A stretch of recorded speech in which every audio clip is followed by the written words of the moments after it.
Hi! Happy Sunday sa lahat! Nandito na naman ako. So, lunchtime na ngayon. Nakinig muna ako ng service via online sa ng GIL. Tapos, ito, nagutom ako. Kaya, magluluto muna tayo ng ng lunchtime. Ang lulutuin ko ngayon na lunch is noodles. Ito. Noodles from Korea. Maraming binibili dyan sa supermarket. So, ito, na ako ng tubig. Ayan, magluluto na tayo ng lunch. So, punta muna ako dyan sa mga herbs ko para kukuha ng kunting herbs at isahog ko dyan sa aking noodles. Okay, so ako po yung nagtanim ng mga herbs. Nandito po yung aking tanim. So, ito yung aking herbs. Meron siyang, ito yung kimchi. So, kukuha lang ako para pang sahog ko doon sa aking noodles. Ito, malapit na itong ma-harvest. Ito po ay ginger. Kasi ayan, nagda-dry na. Tinanim ko ito during the pandemic. Ayan, isang kind of tea rin. Hindi ko alam kung anong pangalan yan. Tapos ito yung aking oregano. Tiniti ko yan every morning. Tapos meron pa akong ginger dito. Actually, naka-harvest na ako ng ginger. Ginagawa kong tea at saka itong tanim kong rosemary. Yan po ang aking munting garden for consumption. Hindi po mga cactus. May cactus ako dito pero kwan siya para sa aking mukha. Yung tawag nito, aloe vera. Ito yung binigay ni Emma sa akin na kwan.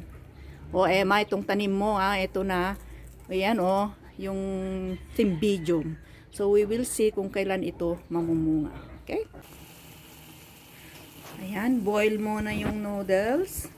Pagkatapos, tanggalin at i-drain. So, paano ako magluto ng noodles? Okay, so ito yung noodles. Binoil ko muna siya kanina ng about 2 minutes. Tapos nilagay ko to sa bowl. Tapos, nagtadtad po ako ng garlic. Ako po, mag-garlic po akong tao. Tapos, ito po yung kimchi na kinuha ko sa labas. Tapos, may sardinas na pangsahog. Ayoko na ng itlog kasi kaninang umaga, kumain ako ng itlog. Ngayon, ang gagawin natin, ilalagay natin tong pangsahog dito. I-boil natin para lumabas yung flavor ng garlic. Sabi ko nga, mag-garlic akong tao. Tapos, lagay natin yung kimchi. Wag lahat. Kalahati lang. Lagay mo dun. Para ito, yung sobra, pang natin mamaya dun sa kwan. Lutuin muna natin yung soup ng noodles. Tapos, kunin natin yung sardinas. Ilalagay po yung sauce ng sardinas. Luto na po ang ating noodles. Ito na po yung finished product. So, kanina, binoil ko muna yung noodles ng 2 minutes. Tapos, siniparate ko. Tapos, nagluto ako ng kanyang soup. So, yung soup niya is, naglagay ako ng tubig. Tapos, yung tamang tubig lang. Tapos, yung garlic. Tapos, kalahati ng chives na kinuha ko kanina. Tapos, binoil-boil ko siya mga 3 minutes. Tapos, nilagay ko yung sabaw ng sardinas. Actually, marami pa kayong pwedeng pangsahod. Pwede nyong lagyan ng gulay o kaya kung may tira-tirang ulam, pwede nyong ilagay dyan sa soup niya, mag-boil para lumabas yung lasa dun sa soup. So, yung sa akin, sardinas, ang ko, nilagay ko yung sabaw ng sardinas, tapos yung kanyang sardinas na ito yung kanya, ito yan. So, after that, ibubuhos sa noodles and just wait for about 2 minutes, pwede nang kainin. Kung gusto nyong masyadong luto yung noodles, i-boil nyo siya ng about 3 to 5 minutes. Pero ayaw ko nang masyadong luto. Yung lang, half lang. Tapos, pag binuhos mo kasi yung soup niya, maluluto din yung noodles. So, okay, kain na po tayo. Ayan po yung finished product natin. Masarap yan. By the way, yung sahog na nanggaling dun sa noodles, wag nyong ilagay lahat. Kasi full of MSG. Kunti lang tapos timplahan nyo kasi para mainom nyo yung sabaw. Ako, pag nilagay ko lahat yan, hindi ko inumin yung sabaw niya kasi maraming bitchin. So, at saka masyadong maanghang ito. So, kunti lang yung nilagay ko tapos tinimplahan ko ng kunting asin. Yun lang po. Tapos, ayan, ang sarap-sarap. Kain na. Mamaya, vlog tayo pagkatapos kong kumain. Ay, hello. Tapos na tayong kumain. Yung noodles na niluto ko kanina. Hindi ko naubos kasi busog na busog ako. Parang hindi kasi ako in the mood kumain ngayon. So, kalahati lang yung nakain ko. Sa araw na to, kasi linggo, gusto ko naman yung ating papag-usapan, yung ating iba-vlog ay tungkol naman sa Word of God. Meron kasing yung tawag nito, minsan nagpe-pray tayo ng wisdom in knowledge. 'Di ba? Karamihan or most of the time, pag nagpe-pray tayo, give me wisdom in knowledge or give them wisdom in knowledge, ganun yung ating prayer. Pero may natuklasan ako. Paano nga ba tayo magkakaroon ng wisdom in knowledge? Kung tayo po ay hindi nagsasaliksik. Wala tayong alam sa wisdom in knowledge kung hindi tayo nagsasaliksik. So, ano nga ba ang knowledge at ano nga ba ang wisdom? Itong dalawang word na to, magkaiba ang meaning pero palaging nagkakasama. Sabi nga, wisdom and knowledge. Sa Bible o kaya sa Proverbs 1:7, sabi doon, the fear of the Lord is the beginning of knowledge. Sabi niya doon. Hindi ko masyadong memoryado. Sabi niya dito, the fear of the Lord is the beginning of knowledge, but fools despise wisdom and discipline. So, anong ibig sabihin nito? Intindihin muna natin kung ano yung ibig sabihin ng knowledge. Okay, so, ang knowledge, according to the Bible, not according to the Bible, according to the dictionary na aking nabasa at naintindihan, ang knowledge daw sa Tagalog ay kaalaman. So ano yung kaalaman? Yun yung mga ideas, yung mga perception na alam ng isang tao. Naturally, meron tayong alam. Nilikha tayo ng mga Diyos na unique, na may kanya-kanyang kaalaman na binigay ang Panginoon, yung tinatawag nating natural instinct. Pero pag hindi natin ginagamit yung kaalaman na yon, wala tayong alam, di ba? So ano ba yung mga ideas? Sometimes ideas or information or itong mga perceptions, natututunan natin to sa school, di ba? Pagpapasok sa school, doon ka mag-aaral, kaya ka nagkakaroon ng knowledge. Okay, so ito yung mga ideas, perceptions, yung mga facts na alam mo, facts na tama o hindi, yun yung ay mga knowledge. Okay? So yung wisdom naman is the practice of knowledge. Okay? So kung ang knowledge ay ideas, ang wisdom ay action. Like for example, ano nga bang magandang example na ibibigay natin? So, ayan, balikan natin sa Biblia. Kasi linggo ngayon, kaya dapat ang salita ng Panginoon ang ating pagbabasihan ng ating example. Marami tayong pwedeng maibigay na example. Okay, balikan natin si Solomon. Sino ba si Solomon sa Biblia? Siya yung he is the most wise person in his time, di ba? Lahat naman, hindi lahat ng tao alam nila yon, pero karamihan sa mga Kristiyano, alam nila na si Solomon, nung nagdasal siya, or kaya tinanong ng Panginoon, dahil ginagawa niya yung kagustuhan ng Panginoon, he is doing the will of God, na please niya ang Panginoon. Kaya sabi ng Panginoon sa kanya, Solomon, ano ang gusto mo na ibibigay ko sa iyo? Diba? Nung nag-pray si Solomon, yun yung tinanong ng Panginoon sa kanya. Ang sabi ni Solomon, wisdom ang kanyang hiniling. Nanghingi ba siya ng pera? Pero pag tayo yun, siguro pera ano. Pero si Solomon, he is a wise man. He asked God for wisdom. Wisdom for what? Okay, he is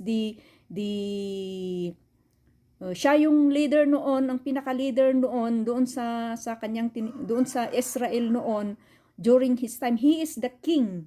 He is the king. Kaya hiniling niya sa Panginoon ang wisdom papaano mamahala sa mga tao ng Israel or in the land of Israel during that time. Sana lahat tayo pag manalangin ay ito ang hihilingin natin sa Panginoon. So God not only give him wisdom but he also give him riches. Kasi kasabay nun, kasunod nun eh.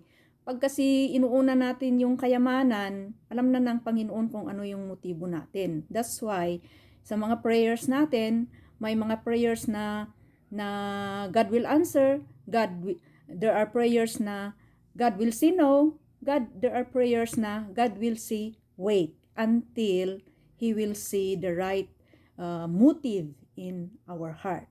Okay? So, yun yung wisdom. So, yung wisdom ni Solomon, ito, merong istorya doon sa Biblia na may dalawang babae. Ito, nagkasabay na nanganak. Parihong nanganak. Tapos, nakatira sa isang bahay. Itong dalawang babae, yung isang babae, namatay yung kanyang anak. Yung isa, buhay.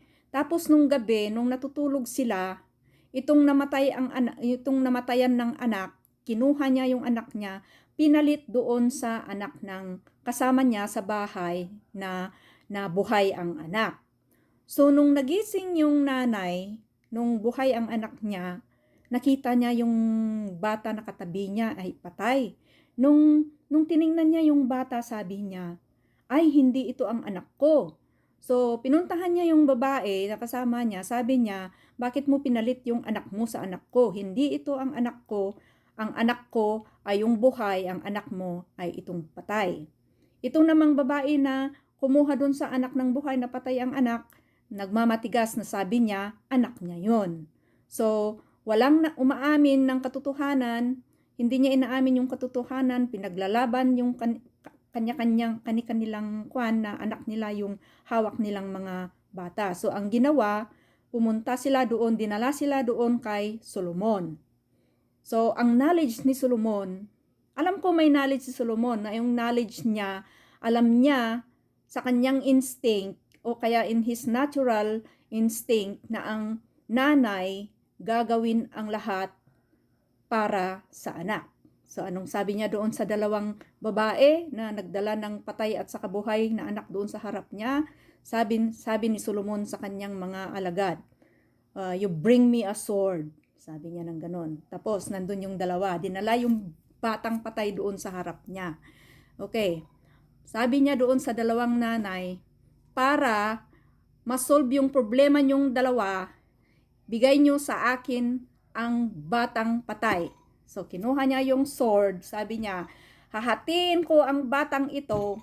Ay, hindi yung patay. Yung buhay na bata, dinala doon sa harap niya. Sabi ni Solomon, hahatiin ko yung batang ito para maghati na kayo at wala nang magrereklamo kung sino ano. O kaya, para patas kayo. So, sabi kaagad yung nanay na patay ang anak. Sabi niya, sige, pwede naman, sabi niya, gano'n, gusto niya. Pero, ang tunay na nanay, sabi ko nga, ang nanay gagawin lahat, ang paraan, mabuhay lang ang anak. So, ang sabi yung tunay na nanay, sabi niya, ay, sige, King, ibigay mo na lang sa kanya, hayaan mo na lang na siya yung nanay ng bata, at sa akin na lang yung patay. So, at that time, yung wisdom ni Solomon, nagdesisyon siya, sabi niya, ibigay yung buhay na bata sa tunay na nanay, sabi niya. Oo nga naman, ang nanay hindi siya papayag na papatayin ang kanyang anak.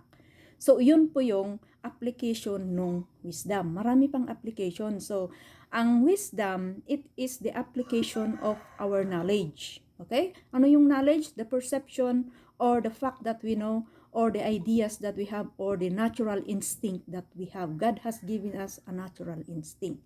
So, yun po yung wisdom.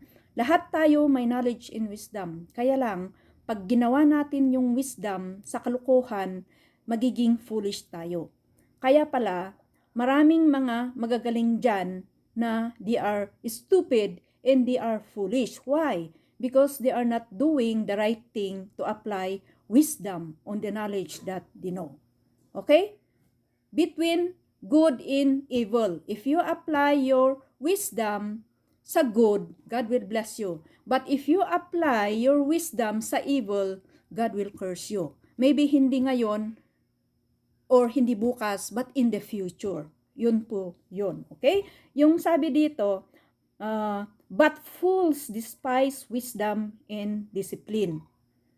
Yung mga fools daw, dinidespise nila ang discipline at saka ang wisdom. Yun yung sinasabi ko na, ang galing-galing mo naman, pero ginagawa mo sa kalukuhan. Marami kang alam mong sabihin yung totoo, pero sa action mo, hindi ka marunong gumawa. So, ang tawag doon, you are just like a clanging cymbal, dak-dak ng dak-dak na wala namang alam. Di ba? Sometimes, medyo prangka tayong magsalita. I mean, yung dak-dak ka ng dak-dak, no? You can tell everything you know na parang true, but in application, you don't know anything. So, you become fools. Ito ang sabi ng Biblia, but fools despise wisdom and discipline.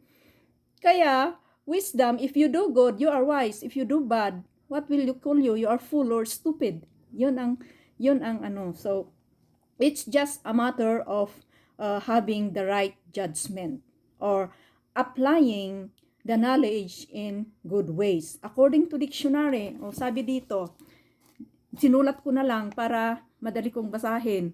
So sabi niya dito, wisdom is the exercise of sound judgment, either avoiding evils or attempting to do good. So, yung natural instinct, the other term for that is what we call the discernment. Discernment is given by the Holy Spirit. Ang Holy Spirit ang magbibigay sa atin nun. It is a gift. Kaya lang, magkaiba rin yung discernment sa baka naman you are a very suspicious person, tapos sasabihin mo, discernment yon. Magkaiba ang suspicion sa discernment. Discernment is a gift that is given by the Holy Spirit. It is a natural instinct of knowing. Pag meron kang discernment, you can apply wisdom to do good. Pero pag wala kang discernment, right discernment, you can apply wisdom to do bad. Diba? Yun ang ibig sabihin nun. Another meaning ng wisdom, sabi niya dito, wisdom is the right use of discerning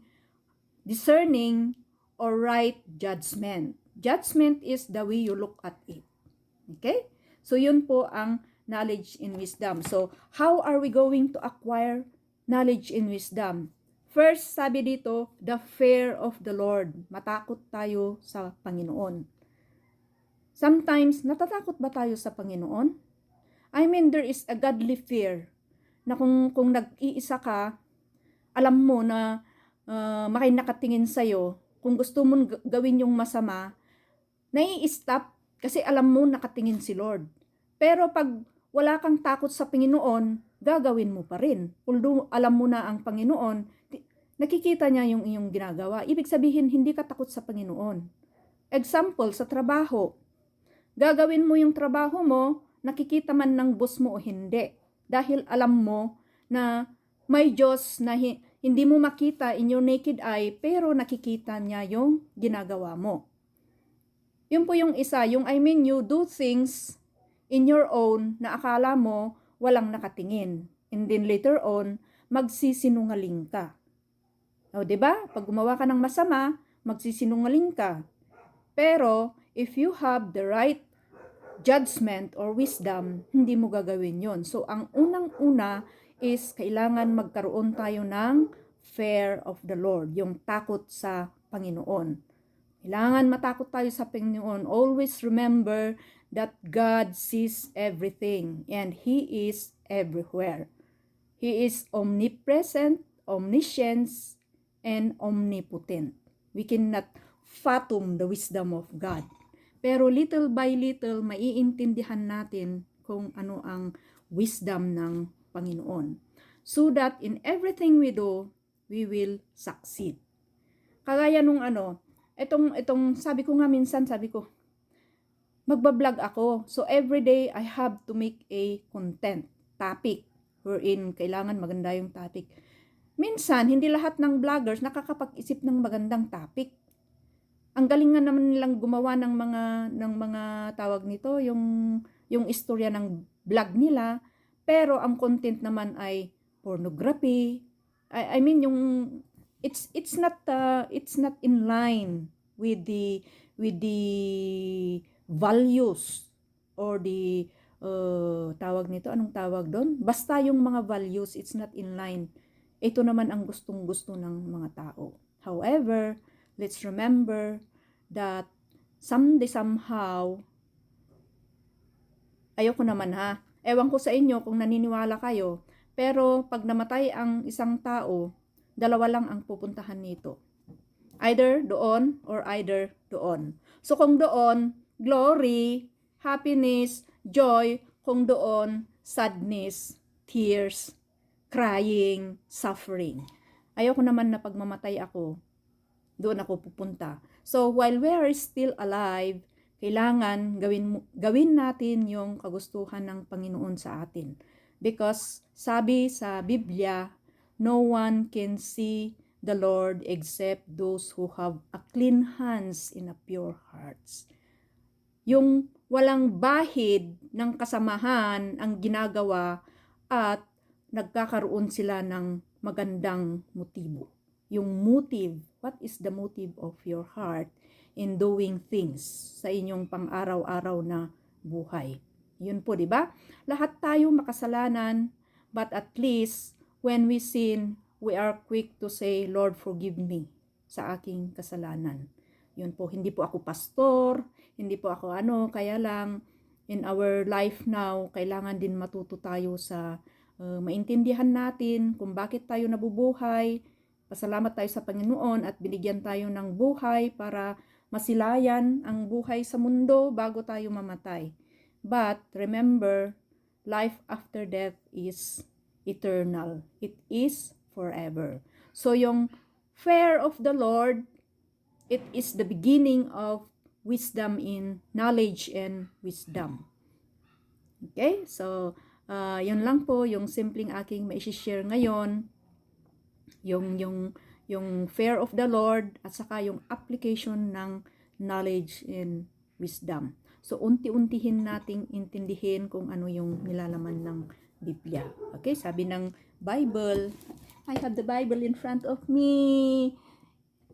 Kailangan alamin natin kung ano yung nilalaman ng Biblia. Itong Biblia, kung itatranslate ito or isusulat sa libro, hindi daw kasya ang buong mundo na pagsusulatan ng Kasi ang nilalaman nito is very deep. If we have wisdom and knowledge and at the same time discerning, when we read the Bible, we will understand. Ang sarap basahin, ang sarap namnamin pag naiintindihan mo. Pero pag wala kang wisdom, wala kang discernment, right wisdom and right discernment to read the Bible, hindi mo maiintindihan. So how are we going to, paano mo yun? That is your prayer. You ask God. Pray like Solomon. Ask wisdom. Diba?